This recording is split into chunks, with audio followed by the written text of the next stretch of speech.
Сәлем, Техноказ YouTube каналының оқырмандары. Қалайсыздар? Бүгінгі видеоға өтпестен бұрын менің бір сұрағым бар еді. Осы Техноказ YouTube каналымыздың атын өзгертсек, бұрынғыдан да заманауырақ қылып, бұрынғыдан да бір көргеннен есте қалатындай қылып өзгертсек, сіздерде өзгеше бір ой болатын болса, идеялар болатын болса, комментарийге жазып қалдыруларыңызды сұраймыз. Ал бүгінгі видеоға келетін болсақ, бүгінгі видеомыз қазіргі таңдағы телефон өндіруші фирмалардың ең соңғы ұсынып отырған телефондардың арасынан ең қолжетімдісін таңдайтын боламыз. Ендеше кеттік.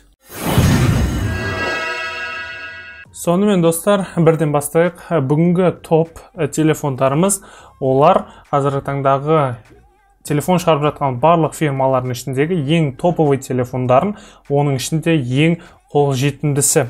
Яғни топовый телефондардың ең арзаны. Оның ішінде бірден Apple-дан бастасақ, ол iPhone 11 64 гигабайттығы, логичный, ең арзаны ол 64 гигабайттығы. Ол salmi.kz сайтында, яғни шымкенттік сайтта, ол 299 мың, дерлік 300 мың теңге. Ол бүкіл Қазақстан бойынша ең арзан бағаны көрсетіп отыр. Ал басқа сайттардың қарасаңыз, Сулпа, Каспи сияқты тағы басқа сайттардың қарасаңыз, бұл одан жоғары болуы мүмкін. Дерлік осы бағаға табу қиын. Бұл жайлы, характеристика жайлы дерлік барлығы біледі. Алдыңғы менің өзімнің обзорларымда да айтып кеткенмін, сондықтан келесі телефонға өтеміз. Samsung Galaxy S20 8 гигабайт оперативка, 128 гигабайт, негізгі жадымен және цветі грей. Негізгі грей және тағы бір жасыл цветі бар. Солар осы бағамен 265 мың теңгемен сатылады, ал Red деген цветі 310 мың теңгеге сатылады. Сондықтан біз ең қолжетімдісін алдық. Қолжетімдісі 265 мың теңге. Бұл жерден айта кететін S20-дан айырмашылығы бұл 108 мегапиксельді камера жоқ, оның орнына 64 мегапиксельді. Түріне келетін болсақ, түрі осы экранда көрсетіп тұрғандай, сөйтіп жалпы S20 осылай. Ендігі телефонға өтетін болсақ, бұл жердегі менің ең жақсы көретін фирмаларының бірі OnePlus. OnePlus-тың соңғы шығарған телефоны OnePlus 8 және 8 Pro, яғни линейка 8-і. Оның ішінде біз ең қолжетімдісі ол 8 гигабайт оперативка, 128 гигабайт негізгі жады. Негізінен 8 Pro-ны алсақ та болатын еді, бірақ ол Қазақстанның нарығына әлі келген жоқ. Алдағы уақытта келеді деген ойдамыз. Бағасы dropshop.kz сайтында 244 мың теңге, 245 мың теңге төңірегінде.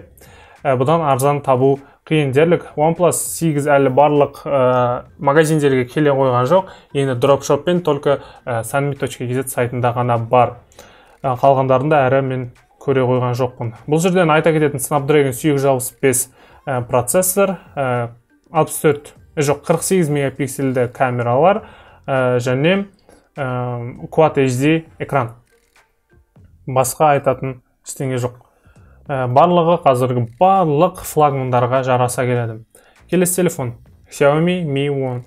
Mi 10 негізінен нарыққа жақында ғана келді. Бір ай төңірегінде болды. Шыққанына жарты ай десе де болады. Оның келген кездегі бағасы шамамен адамдар, сарапшылар 400 мың теңге деп отырған еді. Шығу бағасы, бірақ өте арзан бағада келді. 2 апта бұрын 270 мың теңге деп тұрған телефон, уже доллар түсуімен 254 мың теңгеге дейін түсті бағасы. Жалпы өте қолайлы баға. Бұл жерде 108 мегапиксельді Samsung Galaxy S20 Ultra'дағыдай камера орнатылған, экрандары барлығы идентичны. Huawei-ға келетін болсақ, бұл жерде біздер қолжетімді деп қоямыз, бірақ 400 мың теңгелік телефон жүр. Бұл жерде мен алған себебім барлық жақсы телефондарды шығардым, соның ішінде ең қолжетімдісін шығардым. Huawei-ді қарасам, ең арзаны осы екен. Huawei барлық айырмашылығы, камерасы сол барлығы деңгейлес, бірақ Huawei алдыңғы орында Dexio Mark деп аталатын сарапшылардың рейтингінде жақсы орындарда тұр Huawei P40. Бұл жерде айырмашылығы процессор өзінің Kirin 990, Snapdragon'нан кішкене артта қалады әрине. Ал камерасы Leica 50, 16 және 8 мегапиксельді. Ал алдыңғы камерасы болатын болса, бұл жерде қазір қарағымыз алдыңғы камерасы 32 мегапиксельді, бірақ бұл жерде және бір датчик бар, соның арқасында өте үлкен орын алып отыр. Алдыңғы камерасы маған орын алуы мүлде ұнамады десе де болады. Ал бұл жерде оперативка 8 гигабайт, ал негізгі жады 128 гигабайт. Енді телефонға өтетін болсақ, алдыңғы мен өзімнің обзорында Sony Xperia One Mark II деп аталатын телефонның обзорын жасаған болатынмын. Содан айырмашылығы бұл дерлік 6 ай бұрын шыққан сол телефоннан, яғни где-то өткен жылдың жаздарында шыққан, 1 жыл бұрын.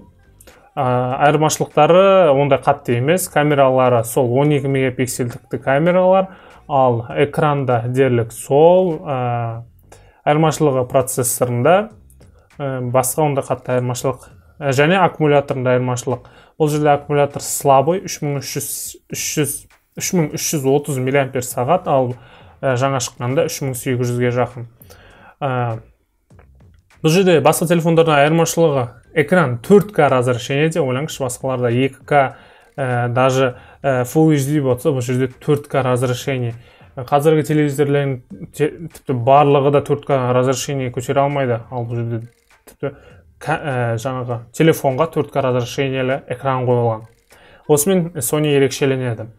Одан кейінгі айырмашылықтары осы: оперативті жады 6 гигабайт, негізгі жады 128 гигабайт. Айтпақшы, бағасы 334 мың теңге. Бұл да завышенная цена деп аталады, яғни өте үлкен баға өзінің неоларына, характеристикаларына. Сондықтан маған онша қатты ұнай қоймады. Келесі телефон Vivo Nex 3, Nex 3. Олардың характеристикасына келетін болсақ, бұны көбісі білмейді. Яғни қытайлық телефон, Vivo дегеніміз. Бұл жерде камерасы 3, 64, 13, 13, Android коробкадан 9.0 мен келеді. Дисплей дерлік 7 дюйм, өте үлкен. Qualcomm Snapdragon 855, өткен жылдың соңында шыққан процессор, жақсы, мощный деуге болады. Фронтальный камера 16, ал артқы камерасы 64, 13, 13 мегапиксельді. Ал аккумулятор 4500, аккумулятор өте жақсы өзінің характеристикаларына. Бұл жерде айырмашылығы түріне келсек, мәселен, міне артқы жағында 3 камера, Motorolaдағы камералар сияқты. Алдың камерасы болса механикалық түрде кіріп шығады. Яғни бұл сенімді нәрсе емес. Ол белгілі бір жыл есіткеніңізге ойланысты бірден жақсы істеуін доғарады. Яғни оның ішіне құм кіреді, шаң кіреді, қыста қатады, сол сияқты неше түрлі себептер арқылы ол бұрынғыдай сатып алған кездегідей жақсы істеуін доғарады. Жалпы осы. Ал енді видеоны қорытындылай кесек, талдалған 7 телефонның ішінден бірден жарамайтын телефондар шығарып тастасақ. iPhone 11 неге? iPhone 11-дің гигабайты жағынан 64 гигабайт, ал оның қарсыластары 128 гигабайт, және бағалары өзара келеді.